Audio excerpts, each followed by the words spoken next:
A scroll fragment sits in Vault 19 at the Shrine of the Book in Jerusalem.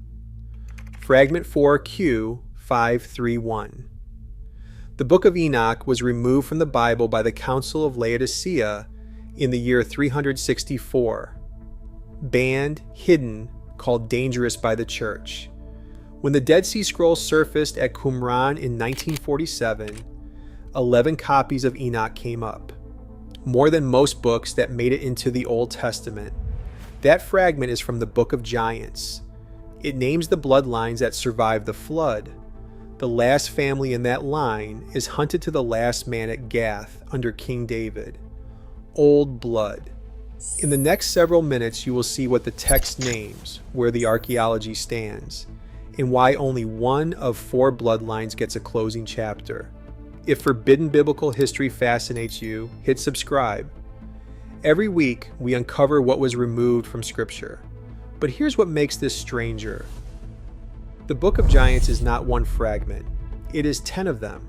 1Q23, 1Q24, 2Q26, 4Q203, 4Q530, 4Q531, 4Q532, 4Q556, 4Q206, 6Q8, identified, cataloged, and classified by Lauren Stuckenbrook, the world's leading authority on the text, composed in Aramaic in the 3rd or early 2nd century before Christ.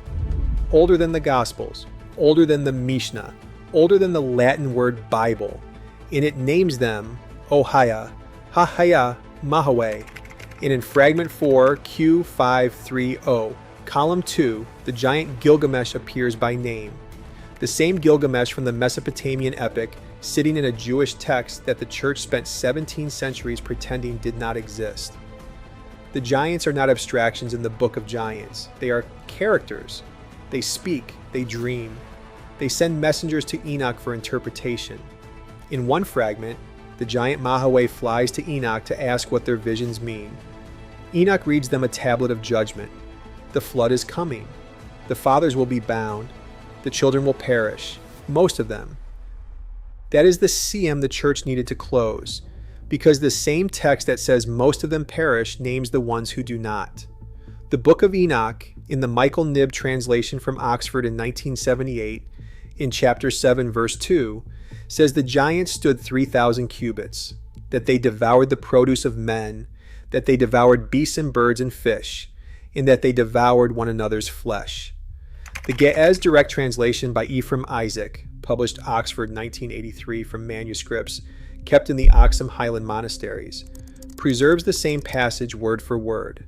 George Nickelsburg's Fortress Press commentary, published 2001, classifies it as the oldest stratum. Not editorial, not late, original. And in Genesis chapter 6 verse 4, in every Bible printed in every language since Laodicea, the phrase is right there in the open. The Nephilim were on the earth in those days, and also afterward. 3 Hebrew words, the Vulgate left them in. The King James left them in. Every modern translation leaves them in. But none of them tells you what comes afterward. The Ethiopian church reads the next verse with Enoch open beside it. The Western church reads it and moves on. The man who held the keys to the Aramaic fragments that explain what came afterward was Joseph Milik, Polish-French scholar, one of the original Qumran translators. In 1976, Milik published the Books of Enoch, Aramaic fragments of Qumran, Cave 4. It was the foundational edition. It was supposed to include the full Book of Giants material. It did not. Milik held the rest back. He kept it. He worked on it for 30 more years. In 2006, he died, and the full publication was never completed. Lorenz Stuckenbrook and Emil Puech have spent the years since reconstructing what Milik knew. Some of the Aramaic fragments he annotated remain in private hands today. He held it. Then he died with it. The fragments name them: Ohaya, Hahia, Mahaway, Gilgamesh. Old blood. Most of those names die in the flood, but the fragments also know, and the Hebrew Bible knows, in 4 separate Old Testament passages confirm, that some of the line did not. There are 4 of them after the flood. They have names, they have territories, and they all converge on one city. What we're looking at breaks into 4 parts. The first is the Anakim, descendants of a man named Enoch, son of Arba. Numbers chapter 13, verse 33. The spies Moses sent into Canaan come back terrified. The text gives their words directly. And there we saw the Nephilim, the sons of Enoch, who come from the Nephilim, and we were in our own sight as grasshoppers, and so we were in their sight. The spies are not speaking metaphorically. They name the genealogy. The Anakim are the sons of Enoch. Enoch's line is the line of the Nephilim. The Hebrew word is the same word used in Genesis chapter 6. The second is the Rephaim, descendants of a man named Rapha. Deuteronomy chapter 2 verse 11 says explicitly that they were as tall as the Anakim, that the Moabites called them by another name, and that they were counted as one people with the Anakim. The Hebrew names a single bloodline running through both. The third is the Emim in Moab. Deuteronomy chapter 2 verse 10. A people as great and numerous and tall as the Anakim, also counted as Rephaim. The fourth is the Zamzummim in Ammon.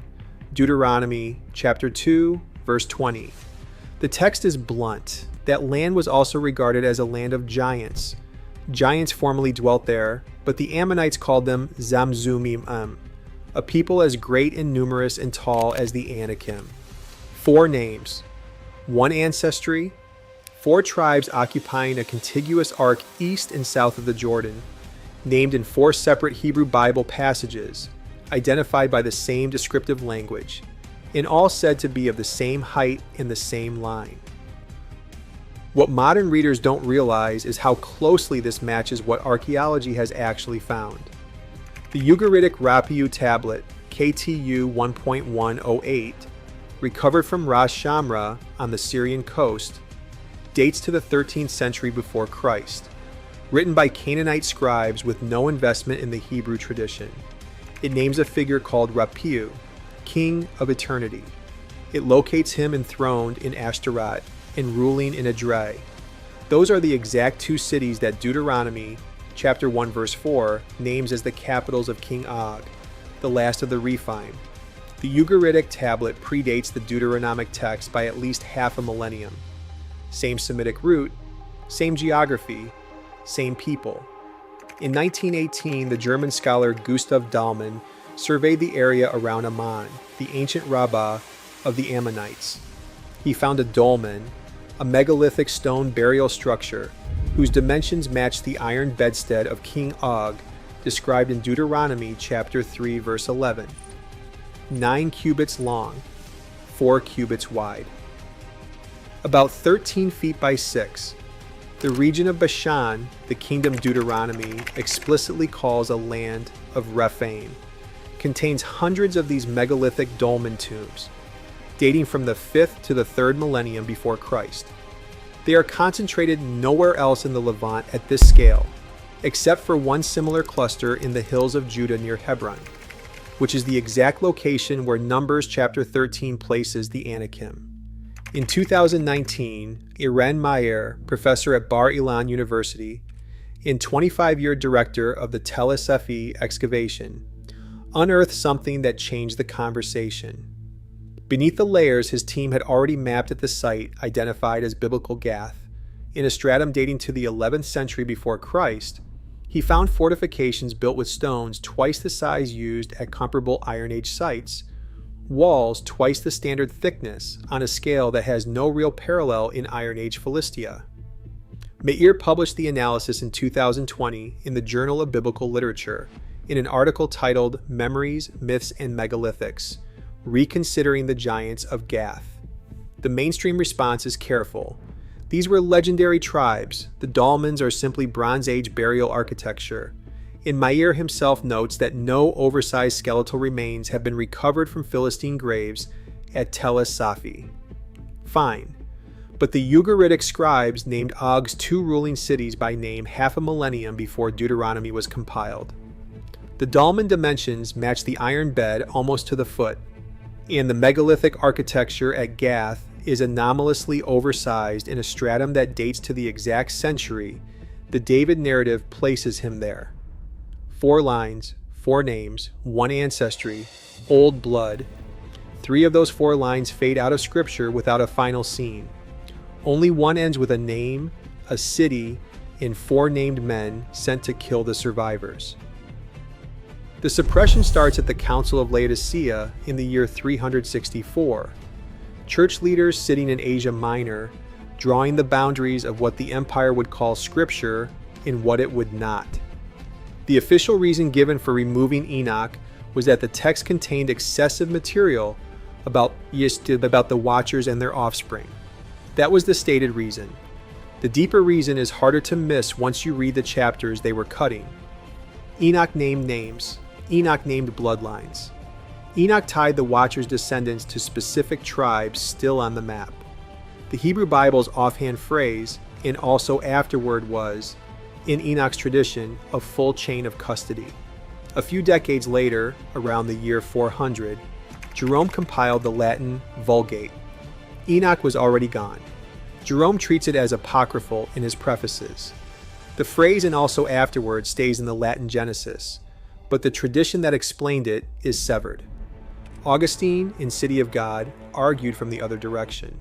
He claimed Enoch's specificity, the names, the dates, the heights, the tribal links, was itself evidence that the book had been forged, too detailed to be authentic.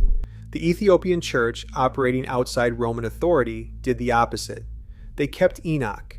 They kept Jubilees.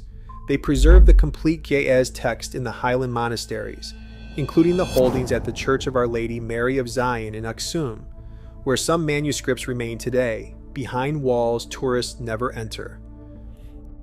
In 1773, the Scottish traveler James Bruce returned to Europe carrying 3 Ge'ez manuscripts of Enoch obtained in Ethiopia.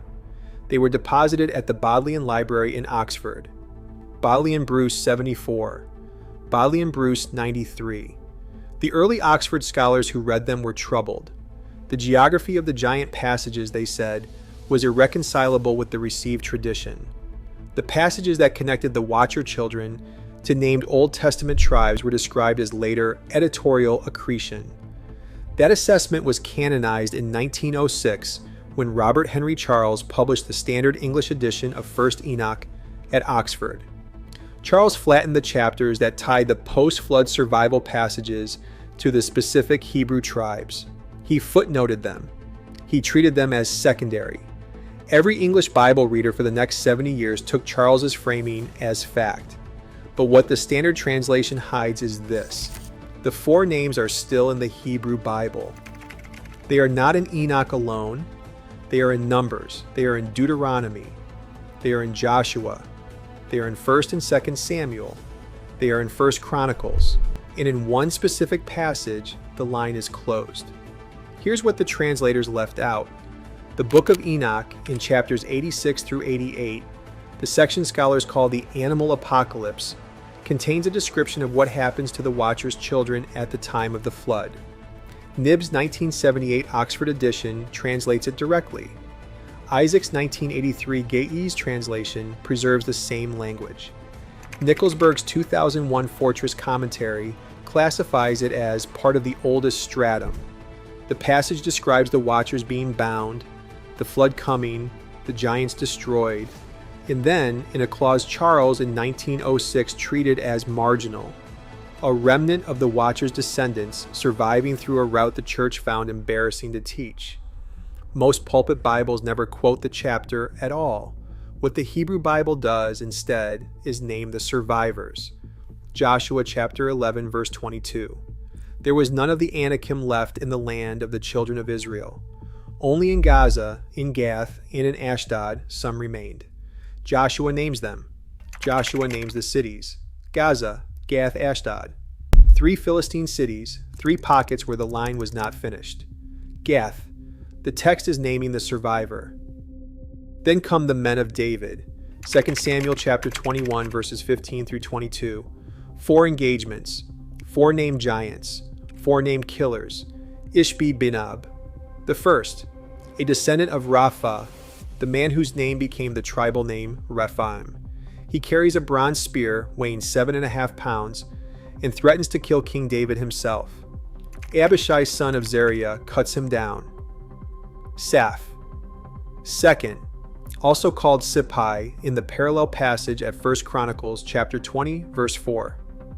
Sibbecai the Hushathite kills him at Gob. Lami. Third, Goliath's brother, named explicitly in 1 Chronicles chapter 20, verse 5. Elhanan, son of Jare-Oregim of Bethlehem, kills him. The man who killed Goliath's brother is from Bethlehem, the same town the boy David came from to kill Goliath himself. The fourth, unnamed in the text, a man of great stature with 6 fingers on each hand and 6 toes on each foot, 24 in number. He taunts Israel. Jonathan, son of David's brother Shemaiah, cuts him down. 4 sons of Rapha, 4 deaths, 1 city. Gath. These 4 were descendants of Rapha in Gath, and they fell at the hands of David and his men. That is the closing line of 2 Samuel chapter 21. That is the verdict. The Hebrew text is closing the ledger. Researchers have tried to soften this. Meir himself, in his 2020 Journal of Biblical Literature article, argues that the Goliath tradition grew out of the visibly oversized Iron Age megalithic architecture his team uncovered, that the Cyclopean stones at Tel Es-Safi inspired the legend rather than confirming it. That is the careful academic position. But Scripture is not naming a memory of stones. It is naming 4 individuals in 4 separate engagements, with 4 named Israelite warriors assigned to each kill. It is a kill list. That is not what folk exaggeration looks like. And critics will say the Anakim-Rephaim connection in Deuteronomy chapter 2 is a Deuteronomistic edit, that Moses' speech retrojects later tribal categories backward in time. Maybe, but the Ugaritic Rapiu tablet predates the Deuteronomic text by at least half a millennium. Same root, same geography, same king list of cities. The Canaanite scribes at Ras Shamra were not editing the Hebrew Bible. 3 of the 4 bloodlines fade out. The Anakim, Old Blood, the Emim, the Zamzumim. They vanish from the text without a closing scene. They drift into archaeology, into rumor, into the dolmens of Bashan. Only one line gets a final chapter. Only one line gets 4 names, 4 killers, and a city. And the 4 corpses fall in Scripture exactly where the Book of Giants and 1st Enoch would have predicted. Now here's where it gets active. In 2019, Aaron Meir's team at Tel Es-Safi, exposing a layer dating to the 11th century before Christ, the exact century the David narrative places at Gath, uncovered fortifications built on a scale that has no comparable parallel in Iron Age Philistia. Stones twice the dimensions of those at other contemporaneous sites. Walls twice the standard thickness. Lower city architecture on a scale the Israeli press called colossal. Meir published in the Journal of Biblical Literature the following year. He took the careful position. The megalithic memory inspired the legend, he said, not the other way around. Then, in 2021, after 25 years in the field, the Tel Es-Safi project announced its last full excavation season. Meir himself stated publicly that further work would be sharply limited. The 11th century stratum, with the anomalously oversized fortifications, is to this day only partially excavated. The Ugaritic Rapiu tablet, KTU 1.108, sits in the National Museum of Damascus. Access has been effectively closed since the Syrian civil war began in 2011. International researchers have not had reliable access to the Damascus collections for over a decade. The tablet is intact. It is cataloged. It is unreachable. Yosef Malik's unpublished Aramaic notes on the Book of Giants are scattered across private holdings in Paris and Rome. Stuckenbrook and Puech have reconstructed much, not all. The fragments he annotated but never released remain in archives that are not open to the public. The Bashan dolmens, hundreds of them, stretching across the territory the Hebrew Bible calls the land of Rephaim, sit in modern political geography that has been functionally inaccessible to systematic archaeological survey for decades. The largest cluster lies in the Golan Heights and in Jordanian territory east of the Jordan River. Dalman's 1918 survey remains foundational because no comparable comprehensive survey has been attempted since. 5 points, 5 physical anchors, the fortifications at Gath, the Rebu tablet at Damascus, Milik's notes in Paris, the dolmens of Bashan, the Geza's manuscripts at Aksum. Every single one of them is real. Every single one of them is documented. And every single one of them has been functionally closed to new scholarship for somewhere between 5 and 50 years. The text is in the manuscripts. The fortifications are in the ground. The names are in scripture. In the lower stratum at Gath is still waiting. Now let me be clear. I'm not saying David was hunting hybrid demons across the Philistine plain with a slingshot. The Book of Enoch is not an Iron Age battlefield dispatch. The Book of Giants is not a hit list filed by ancient intelligence. But what the text describes when you read it carefully, against the 4 Old Testament passages that name the Bloodlines, against the Ugaritic tablet that names Og's 2 cities by name, against the dolmens that match the bed dimensions, against the fortifications at Gath that exceed the human scale of comparable Iron Age construction, lines up in a way that no other framework explains. What we have to confront is the simplest explanation that fits the evidence. The fragments of the Book of Giants sit in Vault 19 at the Shrine of the Book in Jerusalem, under glass, cataloged across 10 manuscript numbers. The complete Ge'ez Book of Enoch sits in the monastery library at the Church of Our Lady Mary of Zion in Aksum in the Ethiopian highlands, behind walls tourists never enter. Milik's unpublished Aramaic notes sit scattered across private holdings in Paris and Rome, never fully assembled in his lifetime. The Rebu tablet sits in the Damascus National Museum behind a closed civil war. In the lower fortifications of Tel Es-Safi sit half excavated in the ground between Jerusalem and Ashkelon, with no excavation team scheduled to return. The 4 names are still in scripture: Ishbi Benab, Saf, Lami, the 6-fingered one without a name, Old Blood. The dolmens of Bashan are still in the ground. Old Blood. The fortifications at Gath are still standing, still oversized, still unexcavated. Old Blood. The phrase "and also afterward" is still in Genesis chapter 6 verse 4, in every Bible printed in every language since Laodicea, Old Blood. For 17 centuries, the Western Church has read that phrase without telling you what came afterward. The Council of Laodicea closed the canon in the year 364. The Ethiopian Church never agreed. The Aramaic fragments at Qumran sat in caves for 2,000 years, and then surfaced again in 1947. 11 copies, more than most books that made it into the Old Testament, in a single buried library 40 miles from Gath, naming the survivors by name. And in a text the Church removed from the Bible 17 centuries ago, the Watchers' children are listed, their 4 tribes are named, and their last family is killed at Gath by a shepherd boy, and 4 named men under his command. Exactly the way Enoch said it would. 4 sons of Rapha, 4 deaths, 1 city, Old Blood,